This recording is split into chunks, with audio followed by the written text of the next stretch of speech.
Washington, CNN. President Donald Trump has moved quickly against free trade deals that he says are hurting American workers, but in the process he risks dismantling a key pillar of U.S. national security. In his first week on the job, Trump has withdrawn the U.S. from the Trans-Pacific Partnership Trade Pact and called for the North American Free Trade Agreement to be renegotiated and perhaps abandoned. Amid anger over job losses and concerns about sovereignty that helped fuel Trump's victory, lawmakers in districts hurt by trade and labor unions celebrated the news. But beyond the economic consequences, which many TPP proponents argue will be negative for the U.S., the moves shake the foundations of the U.S. global security architecture. American policy dating back to World War II has used multilateral trade agreements as a tool to strengthen U.S. security and advance U.S. leadership around the world. That's been the case with U.S. trade policy for the entire post-war period, said Fred Bergson, founding director of the Peterson Institute for International Economics, speaking of agreements like NAFTA and TPP. So when you undo them, as Trump could do, you are really striking a major blow against fundamental U.S. national security interests. Bergson and others also said that the TPP withdrawal clears the way for China to push for greater dominance in Asia. The Chinese could not have a greater gift than the one Trump has given them, Bergson said. Trump just handed it over on a silver platter and they'll sit back and rake it in. While there's a price tag for the economic cost of withdrawal, according to Bergson, the national security costs of turning leadership of that region over to your chief rival are really incalculable. As a U.S. network in Asia, the TPP would have created a bulwark against China, he said, echoing others who argue that withdrawal impacts the U.S. ability to lead on issues like the South China Sea, where Beijing makes territorial claims, freedom of navigation and values of human rights, democracy and freedom. Harry Kazanis, Director of Defense Studies at the Center for the National Interest, said that we must remember, TPP, at its core, was never about trade. Its core goal, Kazanis said, was to create a deal of real strategic importance. Consumer and advocacy groups such as the Electronic Frontier Foundation, an Internet Freedom Group, complained that the deal was being negotiated behind closed doors and was likely to benefit multinational companies more than ordinary people. And lawmakers such as Vermont Independent Senator Bernie Sanders rallied people against a fast-track procedure that barred Congress from amending the deal.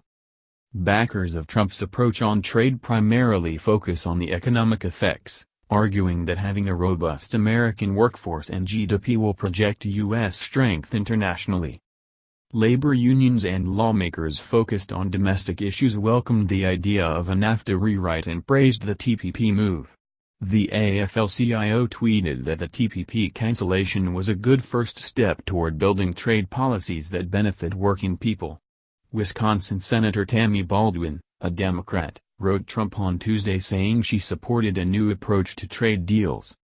Trump White House Press Secretary Sean Spicer, speaking in a January 23 press briefing about the TPP, saying, "This type of multinational agreement is not in our best interest."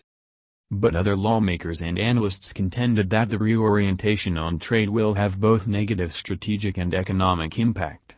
Republican Senator John McCain of Arizona called the TPP withdrawal a serious mistake that will have lasting consequences for America's economy and our strategic position in the Asia-Pacific region.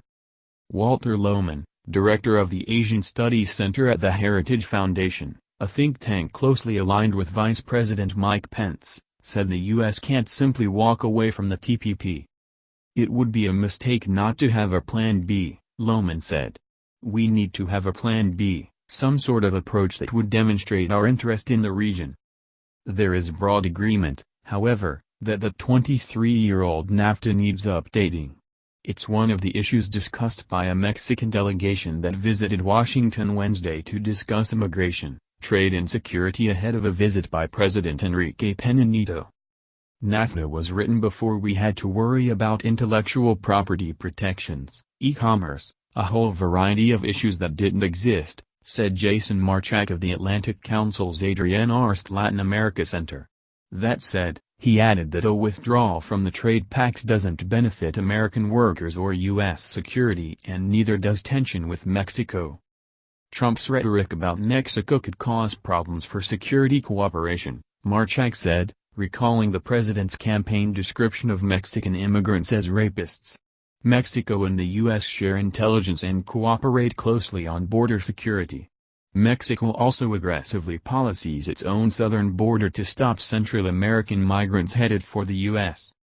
Security was a driving argument for NAFTA in the early 1990s, a time when Mexico was an unstable one-party authoritarian state, Bergson said. The core idea, then as now, is that trade agreements strengthen and stabilize countries, and increase U.S. influence. The former leader of Singapore, Lee Kuan Yew, made that argument to a newly inaugurated President Barack Obama in 2009 shortly before his first trip to Asia. The 21st century will be a contest for supremacy in the Pacific because that's where the growth will be, Lee said during his visit. If you do not hold your ground in the Pacific, you cannot be a world leader. Soon after, Obama announced the U.S. would refocus on TPP talks started under his predecessor, despite disparaging NAFTA on the campaign trail. He faced strong opposition to TPP in Congress, so much so that Senate Minority Leader Chuck Schumer of New York said Trump shouldn't take credit for withdrawing from the deal. The Trans-Pacific Partnership was dead long before President Trump took office, Schumer said Monday.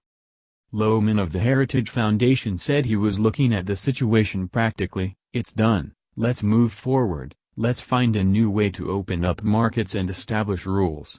One option, he said, is to work with countries bilaterally. It may be the only game in town. The TPP was a central U.S. weapon in a contest between Washington and Beijing to determine the economic architecture and standards in Asia, with the U.S. advocating for a rules-based, transparent system. In that respect, the pact was different than other Asian multilateral groups the U.S. belongs to because it established U.S. norms and standards for the region. It's a huge missed opportunity and a huge blow to our credibility in Asia and beyond, said Matthew Goodman, a senior advisor for Asian economics at the Center for Strategic and International Studies. Strategically, we've been in Asia for 75 years, providing stability, predictability and enabling prosperity, keeping the peace and allowing people to trade. Now people are saying, are we reliable? Goodman said. That's the strategic problem of pulling out of TPP.